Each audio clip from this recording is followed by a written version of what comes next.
Está no ar Gente que Fala, o melhor programa de debates do rádio brasileiro. Gente que Fala tem texto e direção geral do jornalista Fausto Camunha.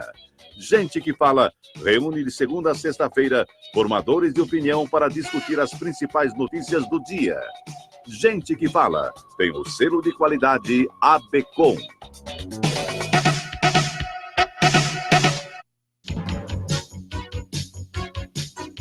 Olá, ouvinte do programa Gente que Fala, boa tarde, 12h07, seja bem-vindo, eu sou o Mauro Friesman, nós estamos no ar na Rádio Trianon AM 740 de São Paulo e Rádio Universal AM 810 de Santos. Você nos vê pelas imagens das câmeras aqui no estúdio, pelas redes sociais, tanto no Instagram quanto no Facebook. Eu te convido para curtir as nossas páginas, ouvir os nossos podcasts no Spotify e acessar o nosso blog, é o gentequefala.com.br. O convidado de hoje, dessa edição do programa Gente que Fala, é Ricardo Salles, ministro do Meio Ambiente.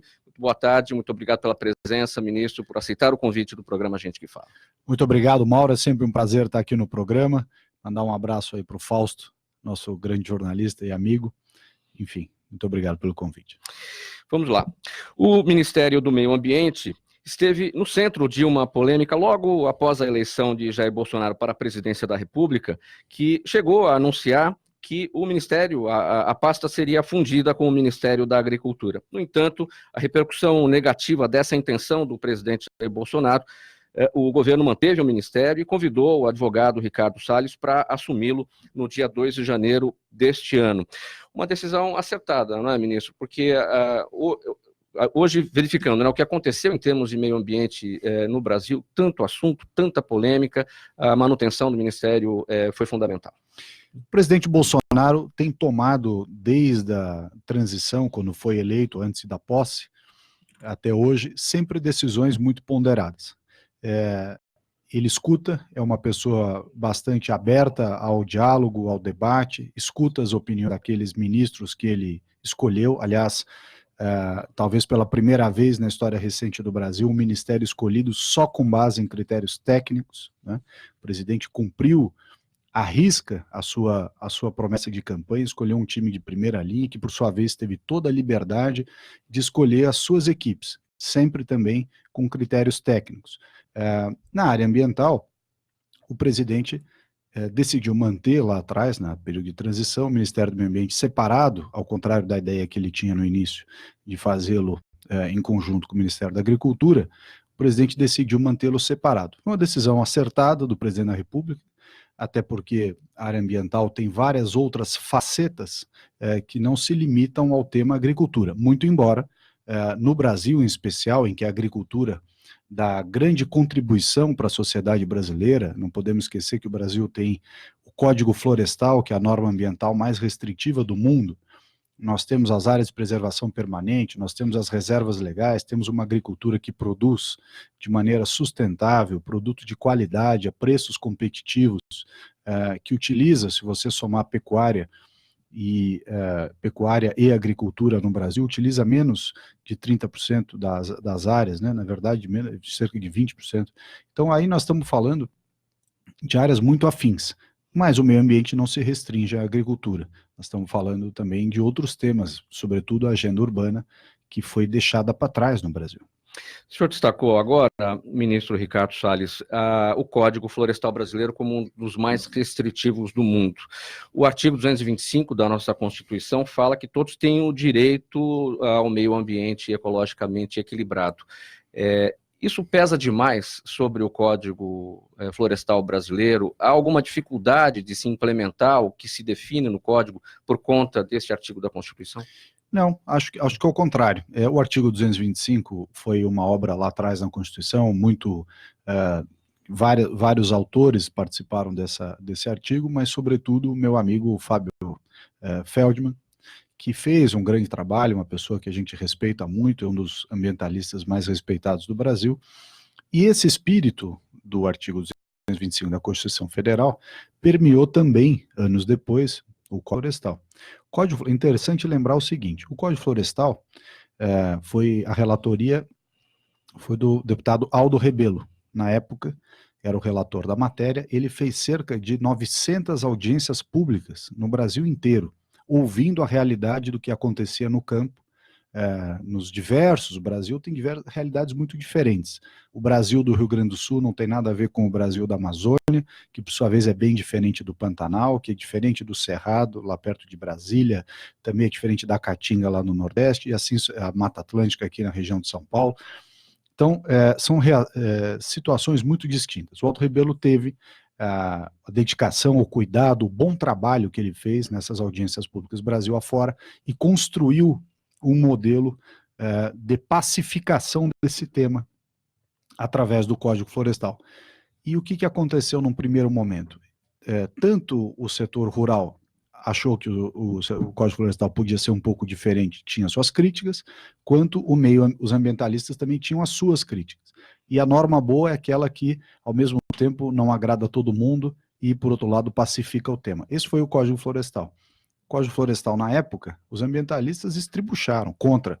Inclusive, aqui em São Paulo, o artigo 68 do Código Florestal, que dá ensejo ao programa de regularização ambiental, ele foi criticado, inclusive foi atacado judicialmente através de ação direta de inconstitucionalidade e suspendeu os efeitos do artigo 68 do Código Florestal, que é o PRA, o Programa de Regularização Ambiental, que é lei estadual.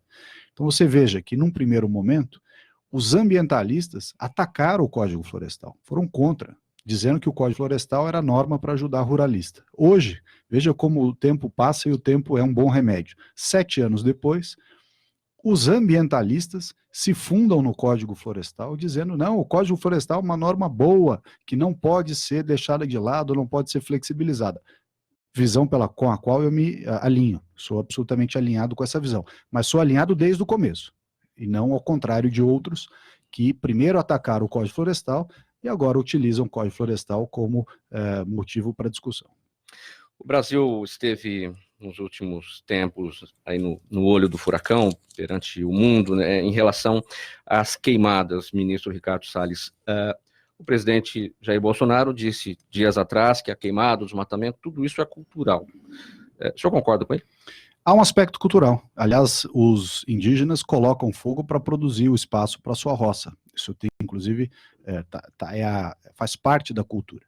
Também acontece todos os anos, uma questão sazonal, a época de queimadas na região norte do Brasil. Isso todo mundo que conhece a região norte sabe que num determinado período do ano, mais seco, com menos chuvas, enfim, mais calor, mais vento, as queimadas aumentam na região norte do Brasil, na Amazônia e no Cerrado também. Depois na Caatinga, enfim, é um período de seca, está acontecendo de queimadas, está acontecendo no Pantanal e tal. O que nós vimos? Uma reação do governo, primeiro uma campanha internacional bastante inflada, né, querendo criar um sensacionalismo, e eu fui ao exterior, justamente fui aos Estados Unidos e à Europa, é uma viagem por 5 cidades, Nova York, Washington, Paris, Londres e Berlim, justamente para demonstrar que, ao contrário do que estava sendo alardeado no mundo, a situação não era bem essa. E surtiu efeito, porque de fato, a hora que você olha os dados e os números de maneira objetiva, você vê que esse alarmismo que foi colocado era desproporcional com relação ao que estava acontecendo de verdade.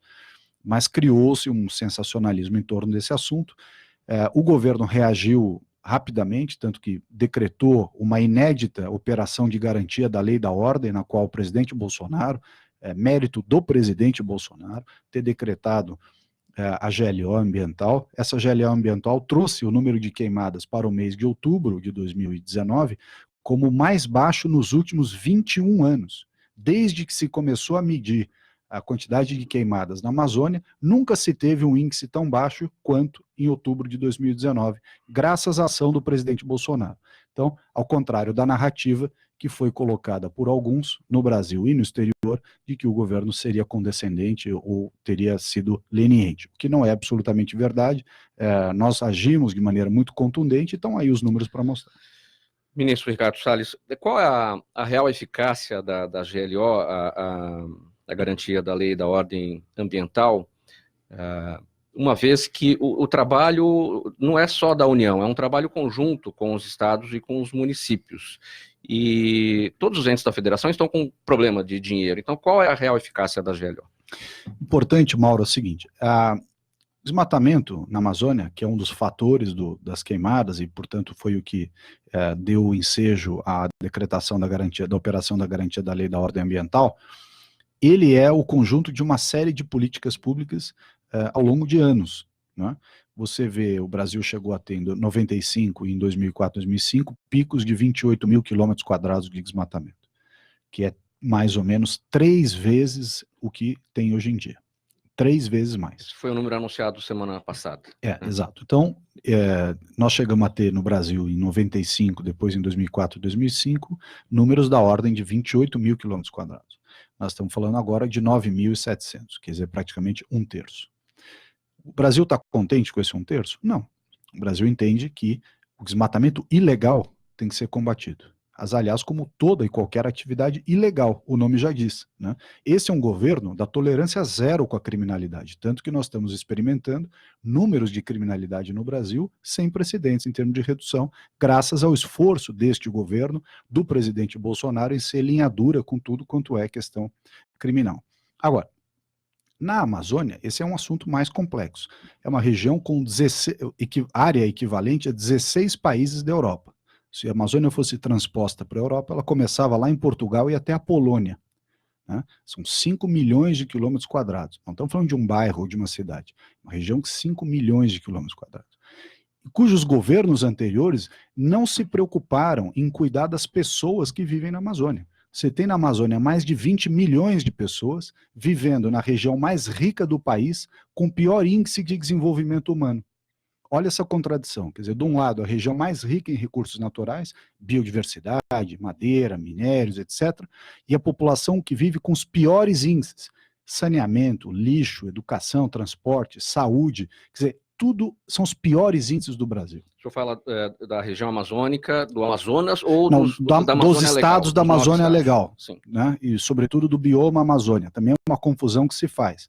Os estados da Amazônia compõem a Amazônia legal. São 9 estados. Isso. E parte dessa área tem Cerrado e tem Amazônia estrito sensu, ou seja, floresta, que é o bioma Amazônia. Se você restringir a visão para bioma Amazônia, são cerca de 4 milhões de quilômetros quadrados, um pouquinho mais, a situação é ainda mais séria, do ponto de vista de IDH. É ainda pior. Se você olhar só para o bioma Amazônia, é ainda mais grave. Você vê aquelas palafitas, aquelas casas com esgoto a céu aberto em Manaus, em Belém, um monte de problemas sociais. Então, nós não temos, nesse momento, um desenvolvimento econômico na Amazônia sustentável para trazer essas pessoas para um nível de prosperidade, para um nível de cuidado que nós temos aqui no eixo sul-sudeste do país, né? Então, essa é uma preocupação muito grande. Como é que você cuida dos 20 e poucos milhões de brasileiros que estão lá na Amazônia? Vai continuar fingindo que eles não existem? Que eles não precisam de emprego, que eles não têm que ter uma atividade ilícita, uma alternativa de renda para cuidar de si próprios e da sua família? Porque você ignorar que existe 20 e poucos milhões de pessoas lá e que precisam ter uma atividade econômica sustentável é jogar essas pessoas para a criminalidade, jogar essas pessoas para a ilegalidade, é achar que essas pessoas não vão ter nenhum tipo de atividade econômica e que, portanto, elas vão viver do quê? E qual é a estratégia do governo para essas pessoas? É a bioeconomia? A bioeconomia é uma delas, né? O Brasil tem um problema grave em todo o território nacional. Você vai aqui na Billings e na Guarapiranga, aqui no entorno de São Paulo, problema de invasão de terras e falta de documentação, né? Problema de titularidade, de regularização fundiária. Se você for ao Rio Grande do Sul, tem o mesmo problema. Vai ao Paraná, tem o mesmo problema. Vai a Brasília, no entorno da capital federal, vários daqueles condomínios de luxo que estão lá estão em cima de terra de posse, sem documento. E esse problema na Amazônia também acontece, só que lá é ainda mais grave, porque se você não tem titulação das terras, você não tem proprietário, alguém lá com seu CPF para ser responsável, a pessoa toma atitudes ou faz o deflorestamento, o desmatamento, ou faz alguma atividade ilegal, seja de garimpo, de roubo de madeira, e você não tem nem quem responsabilizar. Então o primeiro passo é ter a regularização fundiária, saber quem, em que condições essa pessoa tem a obrigação de cuidar da propriedade. Segundo lugar, fazer um documento, um trabalho lá chamado ZEE, Zoneamento Econômico Ecológico, que é uma espécie de plano diretor para a Amazônia, que E você tem o plano diretor da cidade, dizendo qual é o eixo comercial, qual é o eixo residencial, onde pode construir, que tipo de coisa pode construir, o que tem que manter, quais são as áreas de preservação. A mesma coisa em relação à Amazônia. Esse zoneamento econômico-ecológico é fundamental para você saber quais são as potencialidades, o que tem aonde, por quê, quais são as restrições, quais são os locais que precisam de infraestrutura, que infraestrutura é essa. Ou seja, é uma espécie de plano diretor de ordenamento territorial do uso do solo e para as pessoas em toda a região da Amazônia. E se boicotou até hoje esse ZE. Veja que estratégia equivocada de algumas entidades ambientalistas que, não querendo fazer o ordenamento da Amazônia, boicotaram o zoneamento econômico-ecológico, não deixaram os estados fazerem. Isso não foi uma decisão correta, não foi uma atitude correta. Então, se de um lado a regularização fundiária é um passo, outro passo é o zoneamento econômico-ecológico. Terceiro, o pilar de monetização, o pilar financeiro, pagar para quem conserva. O mundo inteiro diz, e o Brasil realmente faz, presta, serviços ambientais. Nós não somos, a Amazônia não é o pulmão do mundo, isso é uma visão equivocada, mas sim, tem um papel ambiental importante, inclusive de regulação das chuvas e tudo mais. Então, quem preserva, como o Brasil preserva, e aí aqui lembrando que 80% da Amazônia está preservada. Nenhum outro país tem índices de preservação como o Brasil tem, quer seja na floresta amazônica com 80% de preservação, 80%. Ou na média da vegetação nativa brasileira, nos seus 6 biomas, 60% da vegetação nativa brasileira é preservada, inclusive pelas reservas legais e áreas de preservação permanente em propriedades privadas. Então, veja como é importante a gente reconhecer isso para o pagamento, que é o terceiro pilar, o pagamento pelos serviços ambientais. O Brasil receber, as pessoas receberem por aquela preservação que fazem. Todo mundo diz, olha, a floresta em pé vale mais que a floresta devastada, o Brasil é importante para isso, para aquilo, ok. Os europeus, os países desenvolvidos, na verdade, prometeram aos países em desenvolvimento, dentre eles o Brasil, ou seja, os ricos prometeram aos países pobres. Em 2015, quando da negociação do Acordo de Paris, prometeram 100 bilhões de dólares por ano, a partir do ano que vem, 2020. Então, qual é o nosso papel agora na COP? Que é a reunião dos países sobre a questão climática que vai começar dia 2 de dezembro, é apresentar a conta. Que era para ser no Brasil, depois passou para o Chile, o Chile cancelou Madrid, e vai ser em Madrid. Então o nosso papel lá na COP é dizer o seguinte, olha, o Brasil faz muito bem, pode fazer ainda mais, só que vocês se comprometeram a ajudar e vocês não estão ajudando. Então, por favor, a partir do ano que vem, a nossa parte desses 100 bilhões de dólares pode começar a mandar. Sob pena de não mandando o recurso, também não tem condições de fazer exatamente essa estratégia de preservação. Em quarto lugar, a agenda da bioeconomia. O que é a agenda da bioeconomia? Também parte de um pressuposto de que a floresta vale mais em pé do que ela devastada. Nós não temos dúvida que isso é verdade. Só que este potencial da bioeconomia, da fauna, da flora, dos produtos que podem ser encontrados nos insetos, nos micro-organismos, enfim, todo esse potencial de biodiversidade, bioeconomia da Amazônia, precisa ver a realidade. Ele tem que deixar de ser um discurso. Até hoje é discurso. Se você for à Amazônia, você não tem um laboratório farmacêutico internacional com laboratório em uma indústria lá desenvolvendo produtos a partir da biodiversidade da Amazônia. Você praticamente não tem nenhuma empresa de cosmético, tirando 2 brasileiras que estão lá, não tem nenhuma empresa de cosmético com uma planta industrial lá fazendo valer essa história da biodiversidade, da bioeconomia. Não tem indústria alimentícia processando. Ou seja, quem fala isso, até agora não fez. Então o nosso papel é fazer a agenda da bioeconomia ficar de pé. O senhor falou sobre a Conferência do Clima, a COP25, que terá início em Madrid, na Espanha, no dia 2 de dezembro. O senhor já tinha declarado que o Brasil vai pedir o dinheiro para o combate ao desmatamento. Mas, por outro lado, houve a paralisação dos repasses do Fundo Amazônia. O dinheiro da Noruega, o dinheiro da Alemanha. Por que o dinheiro vir agora pela COP25, sendo que tinha dinheiro do fundo e que o repasse foi interrompido? Veja a diferença da ordem de grandeza. Em primeiro lugar, o Acordo de Paris previu que 100 bilhões de dólares anuais para os países em desenvolvimento. 100 bilhões de dólares por ano. O Fundo Amazônia recebeu 100 milhões, ou seja, 1000 vezes menos. Então, para começar a colocar as coisas no seu devido lugar, ninguém aqui quer abrir mão do recurso Fundo Amazônia, mas ele é 1000 vezes menor do que aquilo que nos foi prometido a partir do ano que vem. 1000 vezes menor. Tá? Então, essa é a primeira coisa. Segundo, muitos dos projetos, para não dizer todos os projetos que foram executados, são projetos que você colocou dinheiro e não tem retorno e mensuração de resultado nenhum. Então nós temos que ter um sistema que você coloca o recurso e mede se está dando certo. Você coloca o recurso e vê o resultado na ponta. Então esta é a crítica. Nós queremos ter recursos colocados lá e que a gente possa dizer, olha, colocamos 20 milhões de dólares no município tal e o resultado foi no ano seguinte desmatamento ilegal zero. Colocamos mais 20 milhões de dólares em tal município. O resultado foi naquele município desmatamento ilegal zero. Agora, você coloca o dinheiro no município e diz, bom, se der certo deu, se não deu foi por uma boa causa. Não está certo isso. Nós temos que ter resultado, tem que ter estratégia, tem que ter uma visão. Não tem um projeto sequer que apoie, com esses recursos que passaram até hoje no Fundo Amazônia, um projeto sequer envolvendo o setor privado. Quer dizer, uma total, absoluta aversão à participação de empresas privadas nisso. Esse dinheiro está guardado no Fundo Amazônia? Está no fundo, lá no BNDES. Isso. E você muda o perfil justamente para dizer, quem gera emprego, quem gera renda, quem gera o desenvolvimento nos países ricos, é o setor privado. São as empresas, os pequenos empresários que desenvolvem pesquisa, produto, empregam as pessoas, geram renda. É o setor privado que produz emprego e renda, na verdade. E o que aconteceu? Um direcionamento de recursos para projetos que são sob o carimbo dos sem fins lucrativos, para associações, para ONG, seja lá o que for.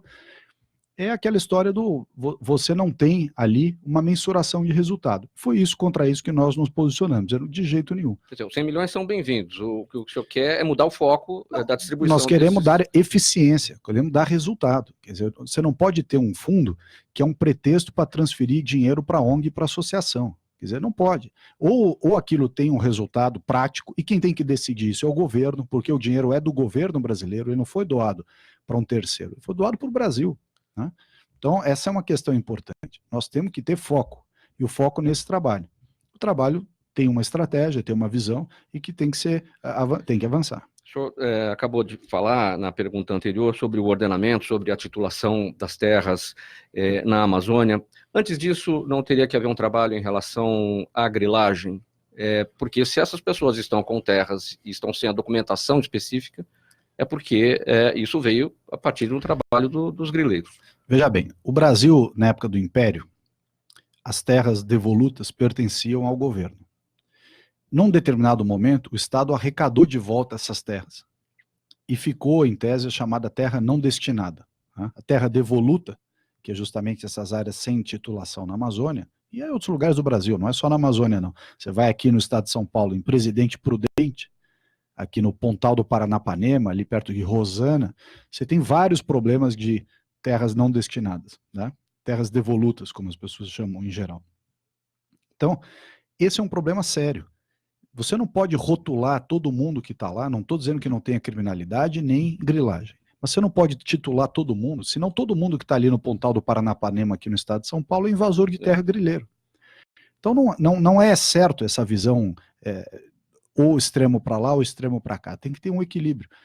E na visão de alguns, a visão essa com a qual eu não me alinho, é rotular todas as pessoas de criminosos como se fosse possível e desejável, e acho que não é nem possível nem desejável, você fazer uma cerca em volta da Amazônia, tirar todo mundo de lá de dentro e transformar aquilo num zoológico a céu aberto. Está errada essa visão. É uma região que tem um potencial enorme da biodiversidade, tem uma riqueza gigantesca, é importante para o Brasil, é importante para o mundo. Existe como fazer o desenvolvimento sustentável, utilizando os recursos naturais de maneira responsável, com licenciamento ambiental, com regras, seguindo parâmetros muito restritivos, mas tem que fazer, sob pena de você jogar todos esses 20 e pouco milhões de brasileiros que vivem na Amazônia totalmente na ilegalidade. Você acompanha o programa Gente que Fala, aqui pela Rádio Trianon AM 740. Estamos conversando com o ministro do Meio Ambiente, Ricardo Salles. Nós vamos para o intervalo, voltamos em seguida. Até já. Quando eu fiquei grávida, meu marido fez um quartinho assim, em cima da laje. Só depois eu soube que precisava de aprovação para construir. Aí eu perdi o sono com medo de levar multa. Não perde mais! A Câmara dos Vereadores aprovou a Lei da Regularização Imobiliária, que resolve a situação de milhares de imóveis sem multas. Informe-se em sãopaulo.sp.leg.br. Câmara Municipal de São Paulo. A cidade é sua. A voz também. De volta com o programa Gente que Fala, na Rádio Trianon AM 740. Hoje estamos recebendo o ministro do Meio Ambiente, Ricardo Salles. Ministro Ricardo Salles, o que é uma questão de meio ambiente e o que é uma questão de segurança pública na Amazônia? Olha, veja, primeiro, nós temos que lembrar que a ausência de regras, de formas que você possa trazer as pessoas para formalidade, para viver dentro da lei, para viver no mundo regular, joga essas pessoas para a ilegalidade. Isso não é só na Amazônia. Você vê aqui em São Paulo, uma série de pessoas que poderiam estar trabalhando de maneira regular, estão aí fazendo trabalho, fazendo bico, vendendo coisa ambulante, sem nota, aí a pessoa é facilmente cooptada pelo contrabando, enfim. Na Amazônia não é diferente. Quando você joga as pessoas para a ilegalidade, tudo, se você põe um carimbo de que tudo na Amazônia é ilegal, nada pode ser feito dentro. Essa é uma visão equivocada. Tudo que a lei por uma vírgula descumpre por 10 vírgulas. Então nós temos que ter uma visão clara do que pode e do que não pode. E tentar trazer essas pessoas para a regularidade. E uma vez com regras equilibradas, regras de bom senso, regras sejam factíveis de serem cumpridas. E uma vez essas regras colocadas, aí sim, quem estiver fora dessas regras, porque são regras razoáveis, regras que têm bom senso, regras que têm fundamento, quando você tiver essas regras todas aplicadas de maneira equilibrada e ainda assim tiver gente fora, aí para essas pessoas, o rigor da lei, cadeia, né? Linha dura. Agora, hoje a Amazônia está cercada, as fronteiras da Amazônia, aquilo ali é uma peneira de tráfico de droga, tráfico de armas, lavagem de dinheiro, a criminalidade graça solta ali na região da Amazônia. Por quê? Porque não se teve a preocupação de desenvolver economicamente, de maneira sustentável, repito, ou seja, atividades compatíveis com a conservação da biodiversidade, com a conservação da floresta, com a conservação dos recursos naturais. Eu vou te dar um exemplo concreto. A GLO vai dar um jeito nisso? Não, a GLO não é para isso. A GLO é uma atividade de polícia, vamos dizer assim, feita pelas Forças Armadas junto com os estados. Os estados têm um papel fundamental, tá? As polícias militares dos estados é quem dá o principal combate, e se a gente não tiver o apoio dos estados, o governo federal sozinho não consegue dar conta. Foi isso que aconteceu de janeiro até o meio do ano. A GLO. As polícias militares têm problemas lá, tem problemas de segurança pública, problemas orçamentários, problemas de escolhas políticas também. O fato é que sem os estados se envolverem, até porque a grande parte das áreas são dos estados, são os estados que têm que cuidar dessa segurança dentro do seu território. O governo federal é complementar. Aonde? Nas unidades de conservação, nas terras indígenas e nas áreas de fronteira. Então é assim que funciona. Então é uma somatória. O governo federal sozinho não vai fazer esse papel. Nós temos que cuidar lá da Amazônia de um jeito que essas pessoas tenham uma alternativa econômica. Te cito um exemplo claro. Existe uma modalidade chamada manejo florestal, que é uma forma de você cuidar da floresta. Você divide uma área, você faz uma concessão de uma área e autoriza uma empresa a fazer um manejo, ou seja, ela separa aquela área em diversos talhões, né, diversos pedaços, e a cada ano ela explora de maneira ponderada, razoável, planificada, cada uma dessas áreas, de modo que você explora num ano a primeira área, tira alguma, aí no ano seguinte já não mexe na primeira, deixa ela se recuperar, no terceiro mexe só na terceira área e não mexe na primeira e na segunda, assim sucessivamente. Isso se chama manejo florestal. Com isso você dá renda para as pessoas, não compromete o meio ambiente, é uma coisa razoável. Aí o que fazem os órgãos ambientais? Vão lá e criam tantas regras contra as empresas de manejo florestal que você joga a pessoa para falência, você quebra a empresa de manejo florestal. O que vai acontecer com essas pessoas que podiam estar trabalhando dentro de uma empresa correta de manejo florestal, fazendo tudo direitinho? Ela vai para a ilegalidade, ela mora lá, ela não vai ficar sem fazer nada, ela está vendo o filho precisar ir no supermercado, ir no médico, quer dizer, comprar alimento. Então, quando você asfixia uma empresa privada, de manejo florestal, de outra atividade, você torna a vida dessa empresa um inferno. Aliás, isso acontece também aqui nas cidades. Você transforma a vida de um pequeno dono de uma padaria, dono da banca de jornal, dono de qualquer atividade, você asfixia essa pessoa, o que ela faz? Ela vai viver na clandestinidade, na ilegalidade, no informal, aí já não recolhe imposto, não registra funcionário, enfim. É a pior coisa que tem é você fazer essa política do avestruz, que é enfiar a cabeça no buraco, fazer de conta que o problema não está lá. Você está acompanhando o ministro Ricardo Salles, ministro do Meio Ambiente, aqui no programa Gente que Fala de hoje. Nós vamos para mais um intervalo e voltamos em seguida, 12h36. Quando eu fiquei grávida, meu marido fez um quartinho assim, em cima da laje. Só depois eu soube que precisava de aprovação para construir. Aí eu perdi o sono com medo de levar multa. Não perde mais! A Câmara dos Vereadores aprovou a Lei da Regularização Imobiliária, que resolve a situação de milhares de imóveis sem multas. Informe-se em sãopaulo.sp.leg.br. Câmara Municipal de São Paulo. A cidade é sua. A voz também.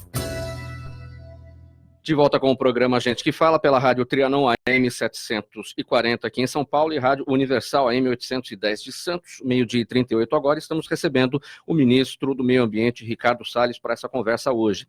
Ministro, o que é a Agenda Nacional da Qualidade Urbana? Bom, o problema ambiental do Brasil está nas cidades, né? 80% da população brasileira não vive no campo, não vive na floresta, vive nas cidades. Mesmo até na Amazônia, vive nas cidades da Amazônia. As cidades têm o problema do quê? Primeira coisa, problema grave, aliás, talvez o mais grave do Brasil como um todo na área ambiental e que se reflete na saúde pública e uma série de coisas, é a falta de saneamento. A falta de saneamento, de coleta e tratamento do esgoto, esse esgoto a céu aberto, as crianças com doença, uma sujeira danada, uma transmissão de doenças, poluição, portanto, dos corpos hídricos, né, dos rios. A falta de saneamento do Brasil é o principal problema ambiental do nosso país, não tem a menor dúvida, e ninguém fala disso, porque não é assunto charmoso, não tem seminário internacional para falar disso daí, ninguém quer pagar viagem para Paris ou para os Estados Unidos para o sujeito discutir saneamento, mas saneamento é sim, ou a falta de saneamento, é sim o principal problema ambiental brasileiro, por isso nós colocamos nessa agenda de qualidade ambiental urbana, para os 80% da população brasileira que vive nas cidades, como saneamento como a prioridade. Segundo lugar, a coleta e a destinação do lixo, dos resíduos sólidos. Nós temos um caos no lixo no Brasil, há uma epidemia de lixo no Brasil. E essa epidemia de lixo não é só nos estados mais pobres, não. Aqui em São Paulo também, em outros estados que têm condições melhores, o problema do lixo é gravíssimo. E o pessoal não dá a devida atenção ao problema do lixo. Os lixões, a falta de coleta seletiva, a falta de reciclagem, de destinação adequada. Nós temos a Política Nacional de Resíduos Sólidos e as estaduais também. Pois é, veja o exemplo da Política Nacional. Por que não sai do papel? A Política Nacional foi constituída há 9 anos atrás. Há 9 anos o Brasil estava aguardando a construção, a criação do Sistema Integrado de Gestão de Resíduos Sólidos. Um sistema de internet, um sistema informático, para identificar de onde vem o lixo, que lixo é esse, qual é o perfil, qual é a destinação. Estava há 9 anos aguardando e não se fez. Nós fizemos no governo do presidente Jair Bolsonaro, o sistema está pronto e funcionando para todo o território nacional em 6 meses. Está funcionando. Nós estamos fazendo os acordos de logística reversa, que são as empresas que se comprometem a fazer a reinserção dos produtos reciclados no sistema, a economia circular. Não se fez, nós estamos fazendo. Agora, precisa ir mais para frente, precisa envolver os municípios e o setor privado, isso embaixo dessa política nacional de resíduos sólidos, né, para resolver o problema do lixo. É uma vergonha. Você anda pelos estados brasileiros, pelos municípios, aqueles lixões, o lixo jogado no chão, lixão a céu aberto, urubu, doença, chorume, aquele líquido poluindo os rios, poluindo o lençol freático. O lixão a céu aberto era para ter acabado em 2014, se não me engano, mas de acordo com a política nacional. Já era, e esse prazo vem sendo prorrogado. Então nós temos que ter uma política séria. Este é o grande problema dos brasileiros. O problema de hoje, não é um problema para daqui a 10 anos. O problema de agora, está acontecendo nesse momento, no Brasil inteiro. Não só a falta de saneamento, a falta de coleta e tratamento de lixo, mas de esgoto, etc., mas também de lixo. O caos do lixo, os lixões, depois a qualidade do ar. Porque a gente até hoje não trocou... Isso também é um problema cultural? Desculpe, ministro. É um problema cultural, é um problema educacional, mas também é um problema de falta de atenção.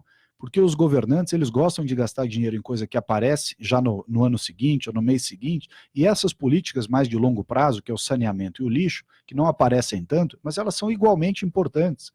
Talvez não dê tanta manchete quanto dá falar de Amazônia, ou quanto fala de mudança climática, mas a vida do brasileiro no dia a dia, do senhor, da senhora, dos jovens, das crianças, está ali, com o pé no esgoto, no córrego a céu aberto, e que nenhum dos ministros do meio ambiente até agora se preocupou em resolver.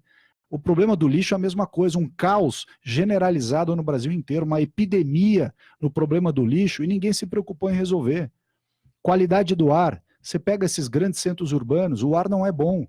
Só não é pior graças ao etanol. Nós temos no Brasil, graças a Deus, o álcool, o veículo a álcool, né, o flex, etanol, e por isso reduziu-se a emissão de combustíveis fósseis, material particulado, nos grandes centros urbanos. Mas ainda assim a pergunta é por que não substituiu a frota de ônibus diesel até hoje? Uma questão de falta de planejamento, política pública, caminhões soltando aquela fumaça na cara das pessoas. Tem que ter uma política pública voltada para isso. A agenda ambiental urbana do Ministério, Mauro, ela tem 6 pontos. Primeiro, o mais importante, saneamento. Lixo, segundo lugar. Qualidade do ar, como eu já falei. Terceiro, é o Plano Nacional de Combate ao Lixo no Mar, ou seja, essa sujeira que virou o litoral brasileiro, seja por aqueles canais de esgoto a céu aberto que chegam no mar, ou aquele monte de lixo boiando, que também em grande parte vem das chuvas. Quando chove nos municípios litorâneos, o lixo é levado para o mar por falta de um programa correto. Veja como as coisas se entrelaçam. O programa de combate ao lixo no mar, ele tem um pé no saneamento, tem um pé no resíduo sólido, que é o lixo. Depois você tem mais 2 áreas importantes, que é o aumento de áreas verdes dentro de perímetro urbano, que você com isso melhora a permeabilidade do solo, evita enchente, e evita deslizamento, e também melhora a sensação de temperatura, e por fim, a descontaminação de áreas contaminadas, né? A reabilitação de áreas contaminadas, que também é um problema. Indústrias, pós-gasolina, enfim, que abandonam as áreas, e quem vai morar em cima dessas áreas? Justamente a população mais simples, que invade essas áreas e muitas vezes mora em cima de terrenos contaminados. Então, você não tendo uma política pública firme, sólida, para resolver esse problema da contaminação, sobra para o pessoal mais simples. Ministro Ricardo Salles, vamos falar um pouquinho sobre a questão do óleo nas praias. Esse assunto tomou bastante espaço aí nos últimos tempos. O governo federal tem uma conta do prejuízo para o país em relação a esse derramamento? Olha, é importante a sua pergunta pelo seguinte. Primeiro, esse óleo venezuelano que chegou na costa brasileira, ele chegou através de um derramamento que nós ainda não sabemos exatamente a origem. Por que nós não sabemos a origem desse derramamento?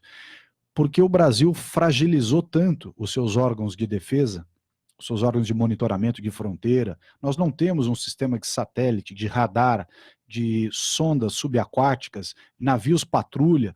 Nós não temos um sistema à altura da importância do nosso país. Por que nós não temos? Porque governos anteriores, ao invés de estruturar aquilo que realmente é importante para o país, gastaram dinheiro inchando a máquina pública, colocando um monte de afiliado, de gente companheiro que tem a carteirinha do partido para dentro dos governos, incharam a máquina pública, portanto gastaram dinheiro em coisa que não precisava. Isso além de falar da ineficiência, da roubalheira, da corrupção, né, e da falta de prioridade. Então, resultado, aquilo que precisava ser forte no Brasil, que é um sistema de defesa, de monitoramento de fronteira, de monitoramento da nossa parte marítima, nós não temos. Muito bem. O que aconteceu com esse óleo venezuelano que chegou no litoral brasileiro ao longo desses 2 últimos meses? Ele veio chegando na costa, ele é um óleo mais pesado, você não vê ele por cima, seja no uso de satélites que nós colocamos em funcionamento desde o começo, ou de radares, ou de aviões que foram colocados, aviões que têm um sistema de radar embutido, ainda assim você não vê o óleo, porque ele vem a 1,5 metro de profundidade, ele vem abaixo do nível da superfície. Então você não enxerga o óleo, ele só é detectado quando ele chega perto das praias. E aí o que sobra de trabalho, portanto, para fazer é retirar rapidamente quando ele toca a costa. Hoje, felizmente, nós temos um volume bem reduzido de óleo, já está praticamente terminando, e nós temos também poucos pontos de toque de óleo na costa brasileira. Mas não é possível garantir que isso está acabando, justamente porque não se sabe a origem, então você não sabe o volume que foi derramado. Quando o senhor diz que não se sabe a origem, é porque não se tem certeza, então, de que foi um derramamento pelo navio grego? O problema, as linhas de investigação, elas não são conclusivas. Então, essa parte de investigação criminal, vamos dizer assim, a parte de investigação propriamente dita, que é conduzida pela Polícia Federal, junto com a Marinha do Brasil, mas sobretudo pela Polícia Federal, ela tem algumas linhas de investigação, algumas mais avançadas que as outras. O que nós, na área ambiental, trabalhamos? Com a parte de danos à flora, à fauna, né, à vida marinha e às pessoas. Então, hoje, felizmente, há espaço para o turismo do Nordeste se manter agora nesse período que é o período de maior demanda, né, no verão, virada de ano, porque, obviamente, o óleo já não está aparecendo tanto, e ele vem sendo retirado sempre, nos locais onde aparece, sempre no mesmo dia. Então, isso dá uma certa direcionamento do volume que está caindo e dos pontos de toque. Agora, qual é a nossa preocupação? É o prejuízo que isso deu para o país. Esse óleo venezuelano que chegou aqui, aliás, é óleo venezuelano de um país que adotou aquele modelo de visão socialista, né, lá do Maduro, do Chávez, graças àquela visão, que é a mesma do PT, é a mesma dos partidos de esquerda que queriam fazer aqui no nosso país. Aquilo que eles queriam fazer aqui no nosso país, fizeram na Venezuela. Olha o que deu. Estado esfacelado, né? Está destruído o Estado venezuelano. Tanto que você pergunta para o governo da Venezuela, nós pedimos através da OEA, a Organização dos Estados Americanos, pedimos a colaboração deles para nos ajudarem a respeito da origem do óleo, e eles sequer responderam. Então, veja como um Estado falido, como é o Estado da Venezuela, gera consequências graves, inclusive para o meio ambiente, e nós aqui no Brasil estamos sofrendo isso. O plano de contingência para incidentes com óleo, ele não funcionou ou ele não foi implementado para enfrentar esse tipo de problema, ministro? O PNC, o Plano Nacional de Contingência, ele é uma norma que foi criada por um decreto de 2013 e ele foi redigido em 2018, no ano passado. E ele nunca foi publicado e nunca foi usado. Né? Então, o que aconteceu? Ele é feito, basicamente, para acidentes de origem conhecida. Então, houve um vazamento numa plataforma, ou um vazamento num determinado navio, um acidente localizado. Esse caso que nós estamos falando aqui é um acidente difuso, ou seja, você não tem a origem desse óleo, não é um procedimento padrão em que você segue o manual e vai lá e resolve. Então essa é a grande diferença. Segundo, apesar disso, os órgãos que compõem o grupo de acompanhamento e avaliação, que é o GAA, atuaram desde o início, no início de setembro, de acordo com as melhores práticas. Quais são os órgãos que participam disso? A ANP, o IBAMA e a Marinha. Os três foram atuando de maneira, assim, totalmente dedicada, com todos os recursos. Basta dizer que 8.800 homens dessas três entidades, mais a Defesa Civil, foram mobilizados desde o início. Então, todos os esforços e todos os parâmetros que foram necessários e que precisavam ser feitos, foram feitos. Ainda assim, a nossa dificuldade, como eu já disse, é combater um óleo cuja origem você não sabe qual é. Então não tem um local para você ir lá e cercar. Não aparece uma mancha no mar que você possa colocar barreira ou boia em volta e segurar essa mancha de óleo. É um caso diferente. Esse óleo vem por baixo, o satélite não vê, o radar não vê. Então tem uma série de peculiaridades. E, infelizmente, com essa polarização que a esquerda está tentando montar nesse assunto do óleo, ao invés de vários dos governantes e de representantes políticos atuarem para resolver o problema, eles resolveram gastar energia para combater o governo Jair Bolsonaro, que fez tudo desde o começo que estava previsto e que não poupou nem esforços de pessoal, nem esforços financeiros. Tudo que foi necessário foi colocado à disposição, empregado, utilizado, etc., assim como nós fizemos no combate ao desmatamento e na questão das queimadas com a GLO. Foi exatamente um sistema igualzinho, dedicação total do governo para resolver o problema, sem restrição orçamentária, sem fazer diferenciação política, sem polemizar. Agora, infelizmente, alguns líderes da esquerda resolveram utilizar este assunto do óleo para tirar uma casquinha política. Ministro Ricardo Salles, em relação a Brumadinho, o rompimento lá da barragem da mina do Córrego do Feijão, houve uma multa aplicada à Vale de 250 milhões de reais, é isso? Isso. Esse valor foi pago? Eles apresentaram recurso, esse recurso está tramitando. Há outras esferas também em discussão, o governo do Estado de Minas autuou, a Defensoria Pública lá do Estado de Minas Gerais também, acho que entrou com ação, Ministério Público Federal, inclusive, também entrou com ação. Então tem uma série de discussões jurídicas em andamento. com relação à atuação do IBAMA, desses 250 milhões de reais, foi proposto por eles a conversão desse recurso em investimento para o Estado de Minas Gerais, que nos parece ser uma solução inteligente e ela está sendo analisada juridicamente pelo corpo técnico do IBAMA. É melhor esta situação ou o pagamento da multa? O pagamento da multa, ele vai para o cofre público, ou seja, ele vai para o orçamento e, como nós temos no Brasil, graças à crise que nós herdamos do PT, da ineficiência e da corrupção, nós temos um problema grave orçamentário, você recolhe recursos para o orçamento e ele vai ficar contingenciado. Então, nesse aspecto, é melhor que haja uma transação no sentido de que se faça um investimento direto nesses parques de Minas Gerais, que você tem certeza que o recurso é recebido e utilizado imediatamente. E no caso da Samarco? Bom, esse é um problema já mais antigo, né? Eles criaram uma fundação para resolver o problema, que é a Fundação Renova, e que vem fazendo os investimentos, lidando lá com o seguro-defesa, os pescadores e aqueles que foram afetados. Mas isso mostra, ao contrário do caso de Brumadinho, esse desse ano, que aquela solução encontrada para Samarco, na minha opinião, foi menos adequada do que essa que está sendo utilizada agora para Brumadinho. Agora, o investimento em parques, né, que é o primeiro caso, o senhor citou, dos 250 milhões da Vale, é isso? Qual é a ideia? ideia? Em vez do pagamento da multa, investimento? Então, o que nós temos que fazer ali no estado de Minas Gerais? Um estado que depende muito da mineração e de atividades correlatas do ponto de vista de geração de impostos e, portanto, recursos para a saúde, para a educação e para isso. Tem que diversificar a economia de Minas. Em Minas Gerais, o ideal era que você tivesse outras fontes de receita e de dinamismo econômico para o Estado. O Estado tem uma atuação no agronegócio importante, mas, sobretudo, a grande fonte de riqueza do Estado de Minas Gerais são as fontes relacionadas à mineração. O que nós propomos, na verdade, em termos de debate, é que esse investimento são 8 parques nacionais no estado de Minas Gerais. Um deles já concessionado ao setor privado, que é o Parque de Itatiaia, ali na fronteira com o Rio de Janeiro, e, portanto, sobram mais 7 parques federais que poderiam ser polos importantes de ecoturismo, portanto, de geração de emprego, de geração de renda, de melhorias de infraestrutura no entorno. Muito bom para a sociedade que esses 7 parques tivessem demanda, tivessem realmente um ecoturismo no Brasil, que, aliás, é algo que o Brasil não se preocupou até hoje em investir. Se você olhar o volume de visitantes que nós recebemos no Brasil em termos de ecoturismo, é um número muito pequeno.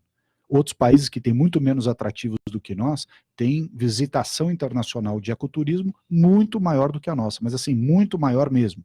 Por que nós não temos? Porque os nossos parques não receberam a atenção necessária, não receberam o investimento necessário e não são atrativos, embora sejam muito bonitos, etc., mas não tem infraestrutura para atrair o turista. Você vai num parque desse, não tem alimentação, quando tem não é boa, não tem banheiro, não tem estacionamento, não tem um local adequado para as pessoas visitarem, não tem trilhas interessantes.